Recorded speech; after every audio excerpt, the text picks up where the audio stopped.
which you take from and you use in your own music and your own culture. And I believe that. Let me prove you wrong right quick.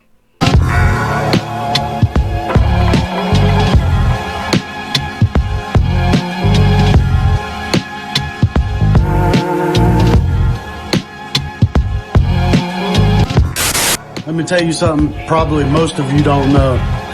When the system goes down and the grid fails and there's no longer any power, no grocery stores, no running water, it's not going to matter your social status, how much money you have, where you're from, what hood you come from, how many guns you got. None of that's going to matter. Everybody's going to be fighting for food and resources to keep their families alive. It doesn't matter what you have, how much you've prepped. Everybody's going to be coming for what you have. Yeah, you might be able to fight off a lot of people, but you can't fight everybody forever.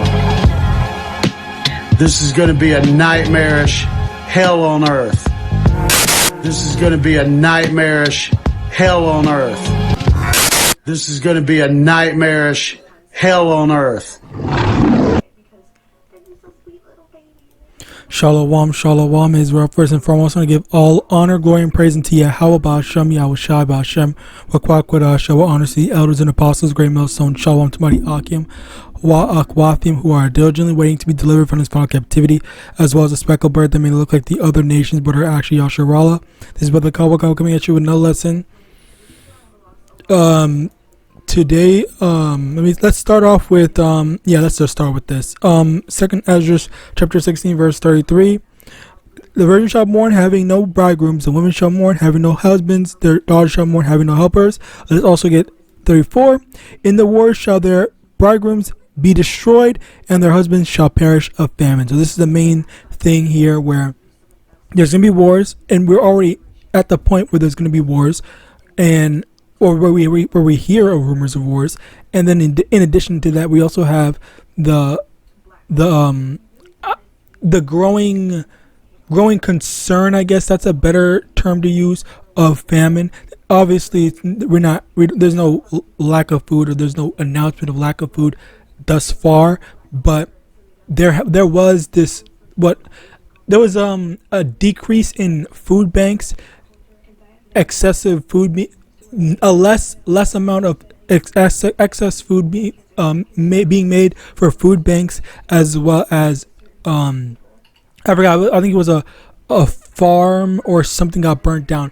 There's just been a lot of stuff that's contributing to, now there's less food for for people that normally get some sort of assistance into getting food and whatnot. So as a result of that, that's where we have, this is where we're at. Like, we're going to get to the point where there's going to be a lack of food. So with that in mind, that this guy speaking on the threat, like, that's a very real threat, that that there's going to be less food, there's going to be less there's going to be more people that are going to be desperate. There are going to be people that are going to say, because I don't have money, or there's barely any food, I have to go steal it from the stores. Or if they don't do that, then they're going to go steal it from their neighbors, because they say, this person prepped and did all this stuff, so I'm going to go steal from John over there next door or down the street, or something like that. All right. So as a result of that, that is what we have to look forward to in the growing destruction of Babylon. Yes. So continuing on, let me actually just close that out, because that's not needed. Another thing I wanted to get is this: 2 Kings chapter 6 verse 29, verse 28. And the king said unto her, What aileth thee? And she answered, This woman said unto me, Give thy son, that we may eat him today, and we will eat my son tomorrow. So we boiled my son and did eat him. And I said unto her on the next day, Give thy son, that we may eat him. And she hath hid her son. So basically the thing here is that there was a famine over here that was so terrible. All right.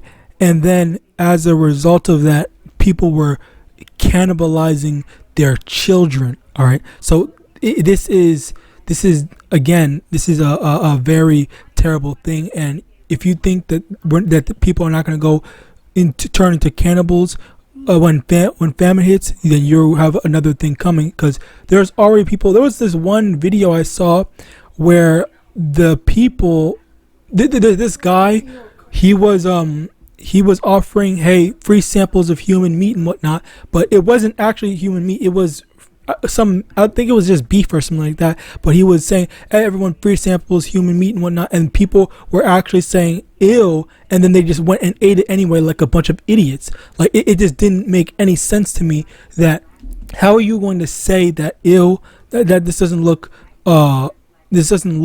morally right, but then you're going to go and take it? Obviously not all of them said that. Some of them just said, oh sure, of course, I would love to try this thing and whatnot. And then again, like, people are eating these people. And even then, with if you've seen some certain movies, they even show often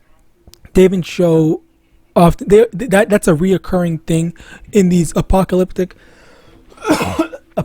movies, where yes, as soon as things get bad, they start cannibalizing. They start cannibalizing people.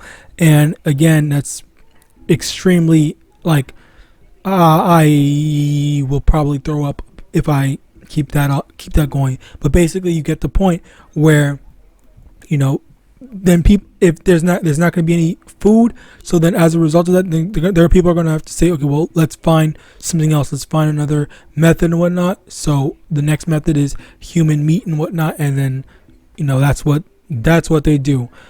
Now, with that being said, and again, it's pretty messed up. It's pretty disgusting. It's pretty terrible, but yeah, that is to be expected with people that get desperate. Obviously, it's not good, but you get the picture. Next, Matthew 24 verse. I want to specifically get. Let me just search it.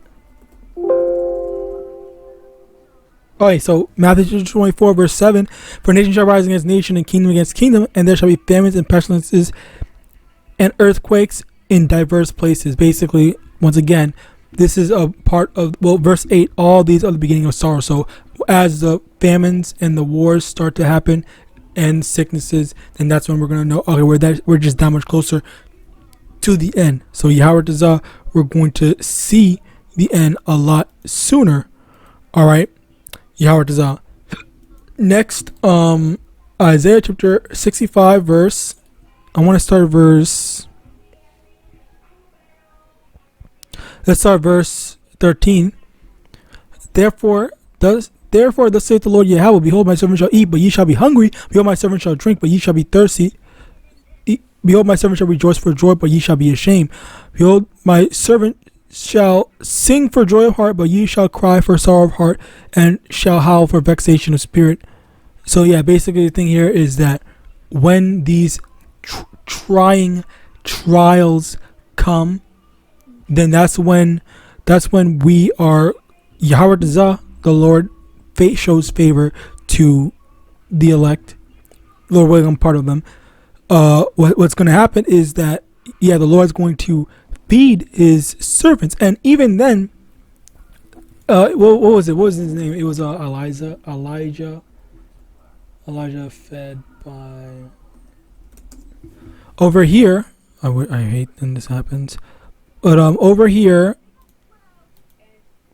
1 Kings chapter 17, verse 1, Elijah the Tishbite, who was of the inhabitant of Gilead, son to Ahab, as the Lord Yahweh, power of Israel, liveth, behold, before whom I stand, there shall not be dew nor rain these years, but according to my word. But the word of the Lord came unto him, saying, Get thee hence, and turn thee eastward, and hide thyself by the brook Cherith, that is before Jordan, and it shall be that thou shalt drink of the brook, and I have commanded the ravens to feed thee there. So Yahawadah said that what's going to happen is go and hide in a specific place, and I'm going to send ravens to feed you, and you can drink from the water there. So verse 5, so he went and did according unto the word of Yahweh. For he went and dwelt by the brook Cherith, that is by Jordan, and verse 6, and the ravens brought him bread and flesh in the morning, and bread and flesh in the evening, and drank of the brook. So Yahawadah fed Elijah for his faith and his obedience. And how much more us, when we do the exact same thing, we're trying our best to be obedient unto Yahawadah. So with that, I pray this lesson was edifying. I want to give all honor, glory, and praise unto Yahawadah, Yahawashi, Shem, Kwak, Double honors to the elders and apostles of the great millstone of Bible and Shalom.